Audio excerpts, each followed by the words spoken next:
Hello, నేను miss yes రావు. సమాజం మీద పూర్తి అవగాహన ఉన్నటువంటి వాళ్ళు చాలా తక్కువ ఉంటారు. పైగా ఆ సమస్యల మీద పోరాడేటువంటి వాళ్ళు కూడా చాలా అరుదుగా ఉంటారు. కానీ సమాజంలో సమస్యలు వాటి మీద ముక్కుసూటిగా కుండ బద్దలు కొట్టినట్టు మాట్లాడేటువంటి సువేర గారు మనతో ఉన్నారు. ఆయనతో ఇంటరాక్ట్ అవుతాం. లేదు సార్, నమస్తే. నమస్కారం సార్. థ్యాంక్ యూ సార్ మా స్టూడియోకి వచ్చినందుకు. ఎందుకంటే నేను చాలా రోజుల నుంచి మీకోసం ఇంటర్వ్యూ చేద్దామని చెప్పి ప్రయత్నం చేస్తే ఇవాళకి ముహూర్తం ఫిక్స్ అయింది. ఉంది కారణాలు, రాజకీయాలు, వీటిలో ఒక పెద్ద యుద్ధమే చేసినట్టున్నారు మీరు కూడా సొసైటీలో ఉన్న తప్పదు కదా బాధ్యత, పరిణామాల మీద. బాధ్యత కదండి. 5 సంవత్సరాల నుంచి 10 ఏళ్ళ నుంచి చేసాం. ఎప్పుడు నిరంతరం అధికారం మీద పోరాటమే నాది. ఇర్రెస్పెక్టివ్ ఆఫ్ పార్టీ, ఎవరున్నా సరే సమాజం కోసం, సమాజ హితం కోసమే. మొత్తం మీద ఆ ఫైట్ సక్సెస్ అయింది అనిపిస్తుందా రిజల్ట్ తోటి? 100% అండి. చాలా థ్రిల్లింగ్గా ఉంది, ఉద్వేగనంగా కూడా ఉంది. నేను ఆంధ్రుల్ని నా నోటితోనే నేను చాలా బాధపడ్డాను. ఎందుకంటే వాళ్ళు ఇచ్చిన తీర్పుకి 2019లో ఇచ్చిన తీర్పును చూసి నాకు నేను ఆంధ్రునైనా కూడా హైదరాబాద్లో, తెలంగాణలో స్థిరపడినా కూడా నాకెందుకున్న వాళ్ళంటే ఒక ద్వేషం, అసూయ, అసహ్యం కలిగిన పరిస్థితి ఏర్పడింది 2019 ఎన్నికలు చూసినాక, రిజల్ట్స్ చూసినాక. అంటే నా ఉద్దేశం ఏంటంటే, చంద్రబాబు నాయుడు గారు 23 సీట్లు మాత్రమే గెలవగలిగే అంత తప్పులు, ఘోరాలు చేసిన వ్యక్తి కాదు. గెలవచ్చు, ప్రజాస్వామ్యంలో ఎవరైనా గెలవచ్చు, ఎవరైనా ఓడిపోవచ్చు. మహామహులు ఇందిరాగాంధీ, ఎన్టీ రామారావు గారు లాంటి వాళ్ళు ఓటమి చెందారు, పెద్ద లెక్క కాదు అది. పెద్ద ఇమేజ్ ఉండే తెలుగులో మనం చూసుకుంటే చిరంజీవి గారు, పవన్ కళ్యాణ్ గారు కూడా ఎన్నికల్లో ఓటమి చెందారు, అవి పెద్ద లెక్క కాదు.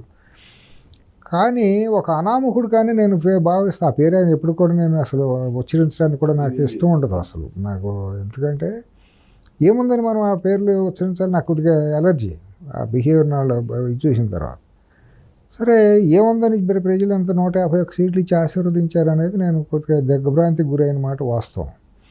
నేను చంద్రబాబు గారి పరిపాలన పోకడలను వ్యతిరేకించిన మాట వాస్తవం. ఆ రోజుల్లో తప్పులు జరుగుతున్నాయి, ఆ తప్పులు సరి చేసుకుంటే ఇంకా మంచి జరుగుతుంది, రాష్ట్రం, కొత్త రాష్ట్రం అనేది ఒక భావం. తర్వాత రాష్ట్రం విడిపోవటానికి మేము వ్యతిరేకంగా పోరాడిన కొద్ది మందిలో నేను కూడా ఒకడిని. సమైక్యాంధ్ర కోసం విశాలాంధ్ర మహాసభ అని ఒక వేదికని ఏర్పాటు చేసి, దాంట్లో ఇప్పుడు పరకాల ప్రభాకర్ గారు, ఏబి వెంకటేశ్వరరావు గారు, ప్రధాని సి నరసింహారావు గారికి పాపం ఆయన చనిపోయారు.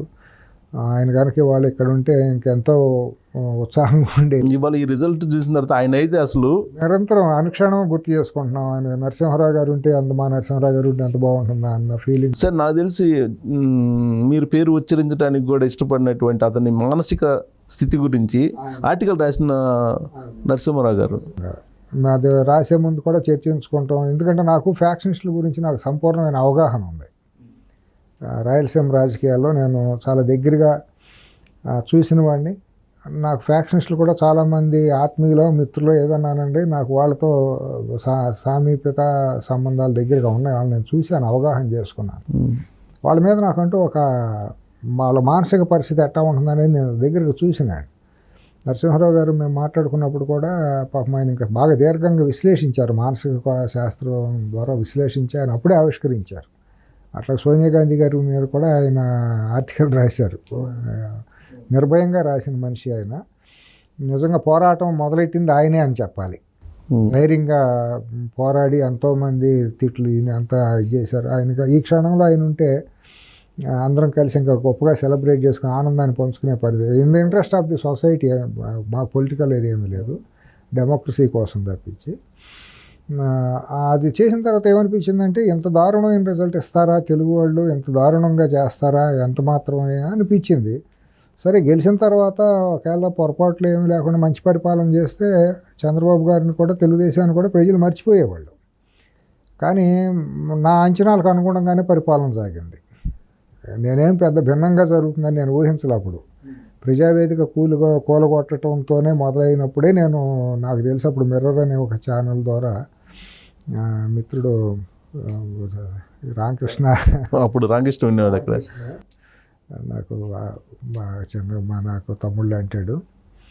దాంట్లోనే ఫస్ట్ ఇంటర్వ్యూలోనే చెప్పా అతని పరిస్థితి ఎట్లా ఉంటుంది, ఇది విధ్వంసకరంగానే కొనసాగుతుంది, ఇతనిది ఏం కన్స్ట్రక్టివ్ మెథడాలజీ కాదు డిస్ట్రక్టివ్ మెథడాలజీ, ఇతనికి ఎక్కువ టైం కూడా ఉండదు అని చెప్పి అనుకున్నా. తర్వాత తన విశ్వరూపం ఫ్యాక్షనిస్ట్ విశ్వరూపాన్ని ప్రదర్శించాడు. పోలీసులను అడ్డం పెట్టి భౌతికంగా అందరి మీద దాడులు చేయటం, పోలీసుల ద్వారా చిత్రహింసలకు గురి చేయటం, ప్రజాస్వామ్యం అంటే అపహాస్యం చేయటం, ఇవన్నీ జరుగుతూ వచ్చింది.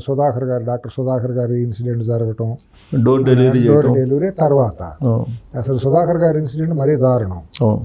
తర్వాత సొంత ఎంపీని తీసుకెళ్ళి చిత్రహింసలు చేయటం, తర్వాత ఒక వైజాగ్లో ఒక కిషోర్ అని ఆయన్ని అరెస్ట్ చేసి తీసుకెళ్ళి కరోనా అంటించడం అక్కడ, ఇవన్నీ వరుసనే. తర్వాత పోలీసుల్ని కొట్టించారు. పోలీసులు సార్ విచిత్రమైన పరిస్థితి ఏంటంటే సార్, పోలీసులు ముందుకు వచ్చి మీడియాలో కొట్టించుకున్న తర్వాత మేము నెడితే పడ్డామని చెప్పే పరిస్థితికి వచ్చారు అని అంటే, అట్లాగే అమరావతిలో మహిళల మీద చేసిన దారుణం అండి, దాష్టీకం అండి. ఏ మహిళ అయినా కూడా తల్లులండి, మన తల్లులు అంటాళ్ళండి మహిళలందరూ కూడా. వాళ్ళని అపహాస్యం చేయటం, సోషల్ మీడియాలో వాళ్ళ వ్యక్తిత్వ హననాలు చేయటం, నిజంగానండి వాళ్ళకి పాద నమస్కారాలు చేయాలి మహిళలకి. నేను వాళ్ళ ద్వారా చెబుతున్నాను, మహిళలకి అమరావతి ఉద్యమం పేరుతో వచ్చిన మహిళలు భౌతికంగా శారీరకంగా హింస కంటే కూడా వాళ్ళు సాంఘికంగా సోషల్ మీడియాలో చేసిన ట్రోల్ చేయబడి వాళ్ళ వ్యక్తిత్వ హననం చేసి నిలబడ్డటువంటినండి. నిజంగా వాళ్ళ పాదాలకు నమస్కారం పెట్టాలి ఆ తల్లులకి మాత్రం, వాళ్ళు చేసిన పోరాటానికి. అలాగే ఈ నికృష్టులు రాజకీయ పోరాటం, ఏదైనా పోరాటం చేయొచ్చు అండి, సిద్ధాంతపరంగా మనం పోరాటం చేయొచ్చు. పొరపాటున ఏదో ఒక మాట తూలినా పొరపాటున తప్పు అయింది సిఎస్ రావు గారు అని నేను అంటంలో నా గొప్పతనం పెరుగుతుంది తప్పించి తగ్గదు. నేను మిమ్మల్ని ఒక మాట అన్నప్పుడు వాళ్ళను కూడా చాలా దారుణంగా ట్రోలింగ్ చేశారండి ఈ వైసీపీ బ్యాచ్. గోండాలు, నికృష్టులు ఏమనాలో కూడా తెలియదు, వాళ్ళు సంఘ విద్రోహులు. ఆ బాహుబలిలో కాలకేయుల కంటే దారుణమైన క్యారెక్టర్లు ఇవన్నీ కూడా అంత నికృష్టంగా బిహేవ్ చేశారండి. అర్ధరాత్రి పూట ఇళ్ళకి వెళ్ళి బెడ్రూమ్లోకి వెళ్ళి పోలీసులను తీసుకెళ్ళడం, ఇళ్లలోకి వెళ్ళి ఆడాలని కూడా కట్టుబాట్లతో బయట ఇళ్ళ మీద ఉన్న వాళ్ళు కూడా తీసుకెళ్లి గన్నవరంలో అరెస్ట్ చేశారండి. ఒకటి కాదండి చెప్పడానికి, అన్ని దారుణాలు కాదండి.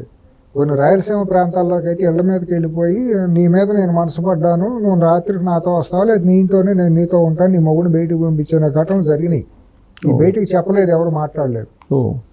బాబు గారికి తెలుసు అది, ఎవరిని చెప్పగలం. ఇది ఒకసారి మనం మాట్లాడితే అది లీక్ అయిపోయి రుజువు చేస్తావా? కుటుంబాలు దెబ్బతింటాయి కదా బయటకు వస్తే, సామాజిక ఫ్యాబ్రిక్ దెబ్బతింటచ్చు కదా, ఇవన్నీ ఎవరు చెప్పుకునేది కాదు. కానీ ఇలాంటి సంఘటనలు సార్ ఫ్యాక్షనిజంలు ఉంటాయా? మీరు దగ్గర నుంచి ఫ్యాక్షనిజం చూసారు? ఫ్యాక్షన్స్లో ధర్మవరంలో జరిగిందిగా 1989-94 మధ్య గోకుల్ రెడ్డి అనే ఒక రాక్షసుడు చేసిన దాష్టీకాల మూలన ధర్మవరం ప్రజలు ఇవాళ కూడా మర్చిపోలేని పీడకలలుగా ఉన్నాయిగా. కానీ ఒకటి ఫ్యాక్షనిస్టులు గౌరవిస్తారు మహిళల్ని అనేది ఒక మాట్లాడి సినిమా డైలాగులండి. సినిమా యాదవ్లో వాళ్ళని హీరోలను చేసి అన్నలు అని చెప్పేసి తొడగొడితే మా అన్న తొడగొడితే గాల్లో సుమోలు ఎగితే అని పెద్ద హీరోయిజం ప్రదర్శింపజేసి వాళ్ళని లేనిపోయిన చేశారు సిఎస్రావు గారు. నిజంగా ఫ్యాక్షనిస్ట్ అనేవాడు ఒంటరిగా రాత్రిపూట మూత్రం చేయడానికి కూడా బయటికి వెళ్ళలేడండి, అంత భయం.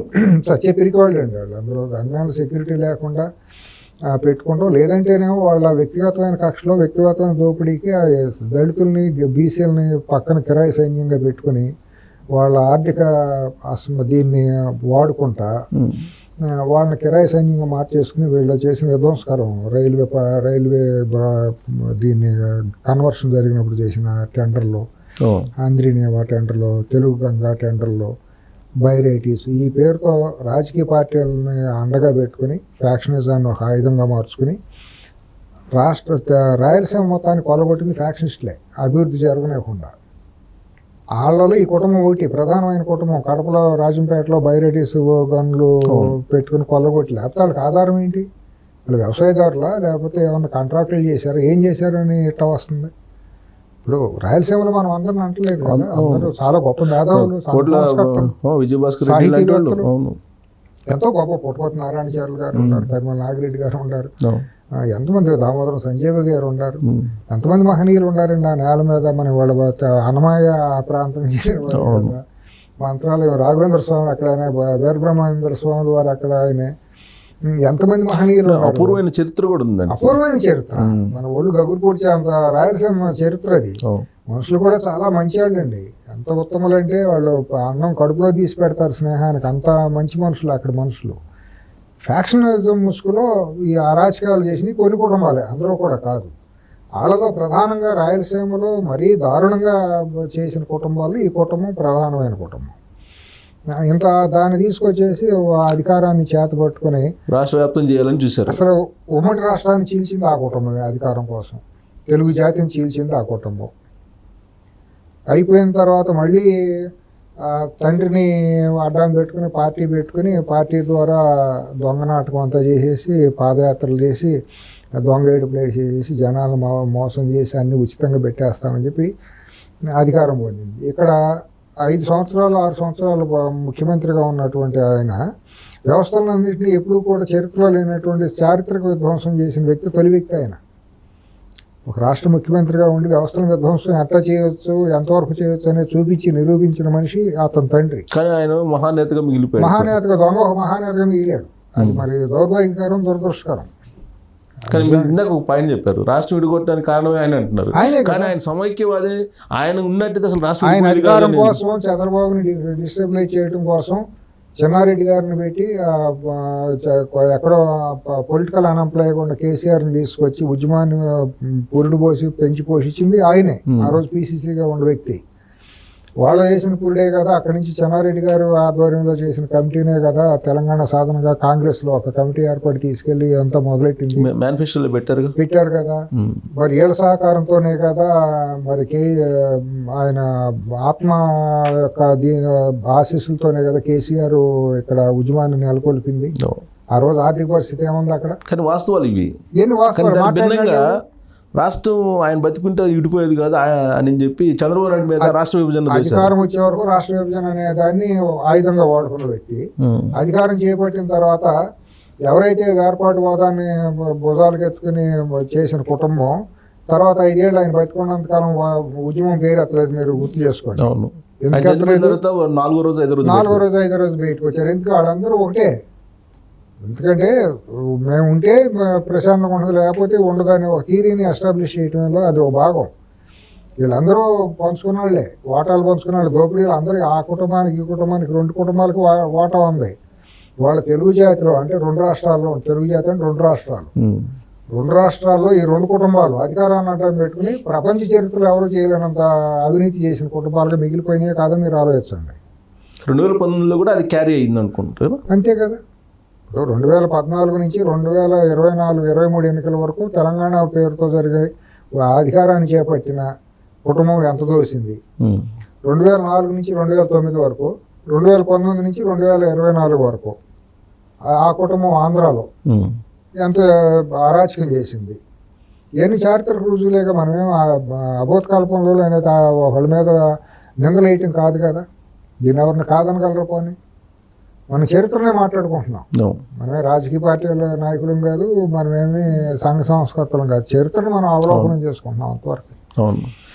చరిత్రను ఎవరికి అనుకూలంగా వాళ్ళు మలుచుకుంటున్నారు సమయంలో వాస్తవాలు ఏమో తల్లువరకు అవుతుంది. అంటే దాని మీద డిబేట్ చేయడానికి లేదు సిఎస్ రావు గారు. ఇవాళ ఏమైపోయిందంటే దురదృష్టవశాత్తు ప్రపంచవ్యాప్తంగా అట్టాగే అయిపోయింది. మన తెలుగు నేలే కాదు, ఈ డిజిటల్ యుగం వచ్చేటప్పటికి వార్తలు అపవిత్రుల చేతిలోకి వెళ్ళిపోయింది వార్త అనేది. వాళ్ళు దాన్ని మిస్ఇంటర్ప్రిటేషను లేకపోతే కమ్యూనికేషను చేయటం మూలాన అది రకరకాలుగా జరిగిపోతుంది. తర్వాత దొంగల్ని పెద్ద హీరోలుగా మార్చి కథలు పెట్టేసేసి దొంగల్ని సంఘ విద్రోహ శక్తుల్ని హీరోలుగా పెట్టి సినిమాలు తీయటం, వాళ్ళని ఒక పెద్ద హీరోలుగా ఎలివేట్ చేసి పోర్ట్రేట్ చేయటం అనేది సినిమా పరిశ్రమలో ఒక భాగం అయిపోయింది. అక్రమంగా డబ్బులు సంపాదించిన వాళ్ళందరూ సినిమాల్లోకి వచ్చి వాళ్ళ క్యారెక్టర్ని గొప్పగా ఇది చేసుకుంటే సినిమాలు తీయటం. మరి ప్రజలు ఆశీర్వదిస్తున్నారు చూస్తున్నారు కాబట్టి అని చెప్పి ఒక హింసాత్మకమైన సినిమాలు తీయటం, ఆ హింసా ప్రవృత్తిని బయట నాయకులుగా వచ్చినాడు కూడా అధికారంలో ఉన్నాడు కూడా అవలంబించడం. ఇప్పుడు మరి గత 2019 నుంచి 2024 వరకు ఆంధ్రప్రదేశ్ రాష్ట్రంలో జరిగిన పరిపాలన అంతా కూడా కాలకేయులు పరిపాలన. సినిమాలో చూసిన కాలకేయులు ఎట్లా ఉండాలి అంతే కదా, ఏమన్నా దాని భిన్నంగా ఉందా?